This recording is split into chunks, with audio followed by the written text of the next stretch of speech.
पाठ 16 कुत्ते का महत्व। पाठ परिचय। प्रस्तुत कहानी में एक बेजुबान जानवर कुत्ते के विषय में बताया गया है कि किस प्रकार बार बार दुत्कार दिए जाने के बाद भी वह लेखक के घर से जाने को तैयार नहीं होता। साथ ही एक घटना ऐसी घटती है जिससे उस कुत्ते का महत्व सभी की समझ में आता है। वह परेशान होकर गंभीरता से छत पर खड़ा होकर दूर किसी पॉटरी मिल की धुआं उगलती काली चिमनियों की ओर देखता हुआ सोचने लगा कि अब क्या किया जाए। नीचे पत्नी रो रही थी। उसने कल रात से खाना नहीं खाया था और आज फिर सत्याग्रह किए बैठी थी। होता बासी रूखी रोटियां चबाने के बाद पेड़ के नीचे पांव पसारे आंखें मूंदे नींचट लेटा था। कभी कभी अपनी पूंछ से भिनभिनाती मक्खियां उड़ा लेता था, फिर टाट के चिथड़े की तरह निर्जीव सा पड़ा रहता। कल भी इस तरह झगड़ा हुआ था कुत्ते को लेकर। वह सीढ़ियों से नीचे उतर भी न पाया था कि पत्नी कपड़े धोने वाले मुग्गर को नचाती हुई कुत्ते पर पिल पड़ी थी। इस आक्रमण से कुत्ता घबरा उठा था। पहले तो उसे सूझा ही नहीं कि किधर भागे, फिर एकाएक वह पिछले दोनों पांवों के बीच पूंछ सिकोड़े वह सर्कमफ्लेक्स वह आ करता हुआ मंदिर वाली गली की ओर निकल भागा था।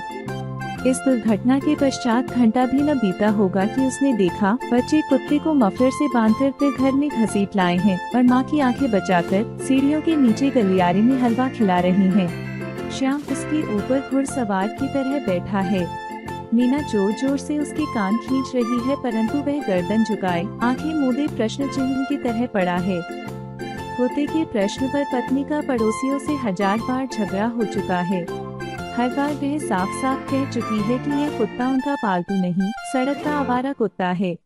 वे चाहे तो इसे खूब मारे पीटे या गोली से उड़ा दें। परंतु इसके विपरीत पड़ोसने अब तक इस निर्णय पर पहुंच चुकी है कि कुत्ते को मुंह लगाने की जिम्मेदार रही है, क्योंकि उनके बच्चे ही उसे रोटी देते हैं, सुबह शाम अपने हिस्से का दूध भी पिलाते हैं। अब पड़ोसियों को वह इस सर्कमफ्लेक्स से बताएं कि वे भी इस कुत्ते से छुटकारा पाना चाहते हैं। पिछले सप्ताह से साइकिल के वह इस सर्कमफ्लेक्स रेयर पर बिठाकर वह स्वयं नौरोजी नगर तक छोड़ आया था, परंतु जब लौटा तो पत्नी ने बताया कि कुत्ता उसके घर पहुंचने से पहले ही जमीन सूंघता हुआ आंगन में खड़ा पूंछ हिला रहा था।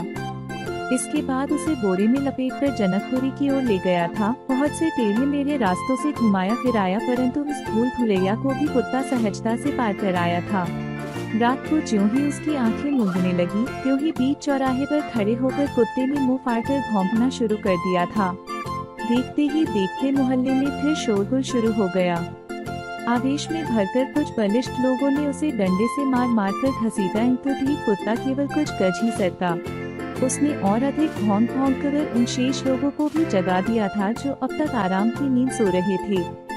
कमेटी वालों को वह अनेक बार लिख चुका है, इनका तो जब भी इन बजरे वाली गाड़ी आती है कुत्ता न जाने कहां गायब हो जाता है।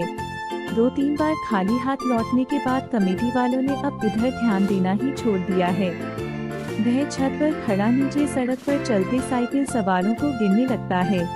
तभी उसके मस्तिष्क में विचार पौंधता है।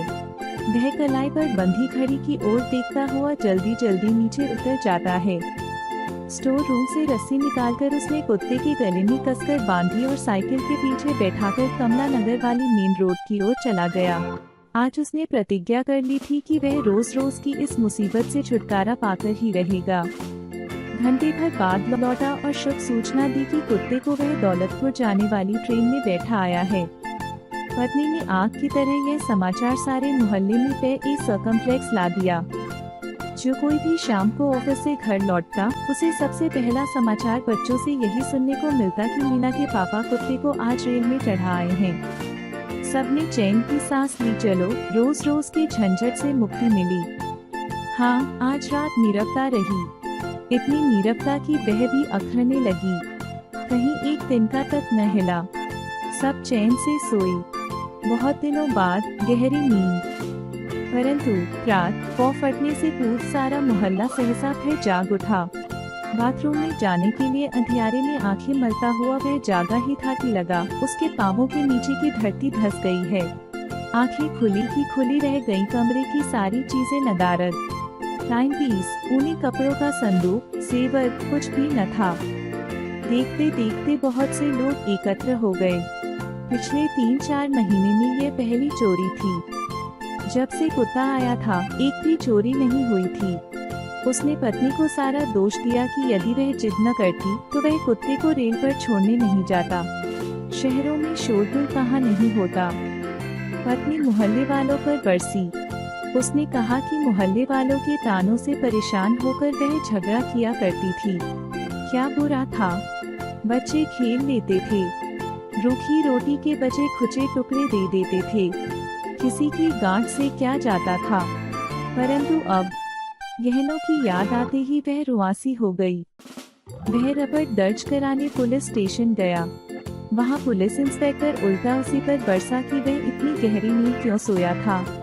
कमरे में आदमी के होते हुए इतना सामान उठाकर कोई ले जा सकता है। फिर ऐसी चोरियां आए दिन होती रहती है। इतना बड़ा शहर है, 40 लाख आबादी का। इस यार्ड की जिरह और कागजी कार्यवाही से वह बुरी तरह थक गया था। हारे हुए जुआरी की तरह वह दोपहर को घर लौटा तो देखा कि वही कुत्ता कीचड़ से सना हुआ न जाने कब से आंगन में बैठा है और टुकुर टुकुर उसकी ओर देख रहा है। आज सभी मोहल्ले वालों को इस बेजुबान जीव का महत्व समझ आ गया था। संकलित शब्दार्थ, वर्ड मीनिंग, परेशान, दुखी, ट्रबल। गंभीरता, गहराई, चित्त की स्थिरता, सीरियसनेस। निश्चिंत, बिना चिंता की, हीडलेस। निर्जीव, जीवन रहित, जड़, लाइफलेस। दुर्घटना, ऐसी घटना जिसमें बुरा हुआ हो, बुरी घटना, ट्रेजेडी। बलिष्ठ, बलशाली, स्ट्रॉन्ग।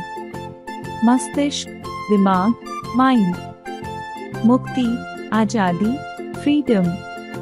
नीरवता, शांति, साइलेंस। एकत्र, इकट्ठे, टुगेदर।